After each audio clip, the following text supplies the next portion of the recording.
Hey, I just had a chance to look over your video and think about the questions that you posed.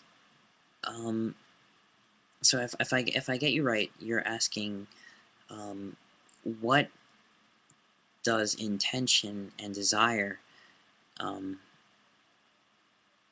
what effect does that have on a bodhisattva? What effect does having an ego have with somebody who wants to help others transcend it? There's a certain irony. Is it an anchor? Does it affect us negatively? Um, well, from what I gathered from the article you showed me, um, well, not article, but the text, Bodhisattvahood and its stages, it seems like to be a bodhisattva isn't necessarily, it's not like, you get the you get the recognition, all right, I'm a bodhisattva, let me go help others. It's almost like, it's like the superhero version. But the way it seems like it's describing the bodhisattva is just a human who has recognized something profound and wishes to express that to more people, um, and just has an not unrelenting, but it's too difficult not to help somebody because you empathize with them, and not just idealistically, but you actually are recognize that you are them, and what you do is almost an outpouring of love because there is that connection there. Um, so even though you do have an ego, there is now something more than just this limited shell that you wanted to protect at one point. Now um, now this empathy, this unity, this more awakened state realizes that you are connected to so many. You're connected to everybody. You are in the heart of everyone. There is this transcendent quality to being a human, and you have the utmost empathy and compassion for others. And the Bodhisattva vow, I guess, is sort of a crystallization of that, a manifestation, an expression of um, that love, going and helping others and helping them realize that they could feel better about themselves, and not even, it sounds too washed out, more like help them realize that bliss, that light within.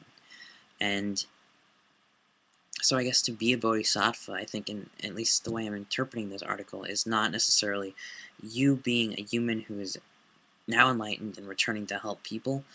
It's enlightenment is itself. It seems like, um, for a human being to experience enlightenment, for a human being to recognize its true nature, its Buddhahood, that is a process.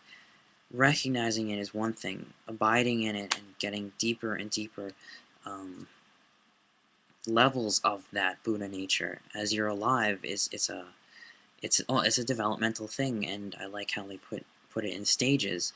Um, it makes the bodhisattva appear to be human too, because this person is evolving as they teach, as they help others. They're abiding closer and closer to this source. The divide between them and this enlightened experience is slowly dissolving.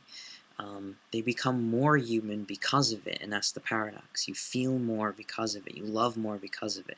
You appear to have more of a center because of it, and yet you feel less divided. And I like that idea. So I don't know if that answers your question. I don't know if it answers my question, but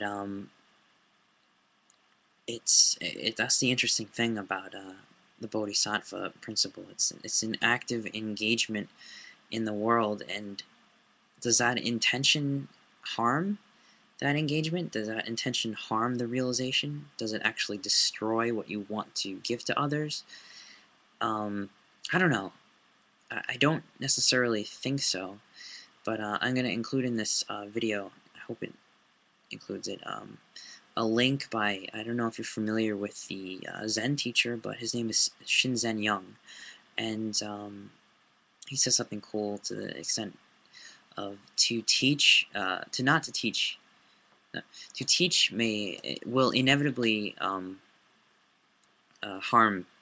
people. To teach will inevitably bring harm, but to not teach is even worse. And I guess it's the idea that intention, desire, the teaching, the manifestation, the wording of this, something that's beyond words, is gonna limit it. It's gonna inadvertently misdirect anybody who wants to listen to this. But that's okay, because not teaching this is um, keeping it to yourself in a way, and also just not empathizing with the world. It's worse because it doesn't help people anymore. Um, but you might argue, well, that's okay, it's selfish if you want to help people. I think there's a subtle discernment in what there's different kinds of wanting to help people. There's different kinds of intentions. Um, and it's okay to have a center who wishes something, as long as that center has tapped into that something more, which is, I think, what the writings seem to be saying. I mean, the very first part of it said, um,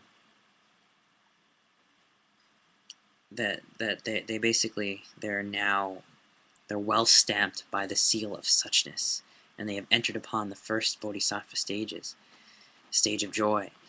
Um, Entering the stage is like passing out of the glare and shadows into a realm of no shadows. So it's sort of like it's an awakening process, and if you have that, then I think it's okay to have intention to help others. It's also very good that you you temper yourself, and not go overboard and just feel too great about it and end up hurting people. I think you have to be cautious too. Um, but if you don't have that, if you haven't tapped into that source, if it's not authentically that, at least the way it's describing, then what are your real intentions? To help others, to help yourself, to make yourself feel better, to feel like you belong, to feel like you have a purpose, because those are real dangers, those are real possibilities that I think anybody who's on a spiritual path should look out for, because you don't want to end up playing the role of a teacher, or depending upon that. It has to actually be something that you're comfortable with, something that you're not attached to. But it doesn't mean you can't desire, I don't think, or have intent. It's just that it has to be more, and I think that's what I got out of that article. Um, but yeah, I guess that's really all I wanted to mention about this. It was very interesting. Thanks for your question. Let me know what you think, and what other questions we could explore. Thanks for listening.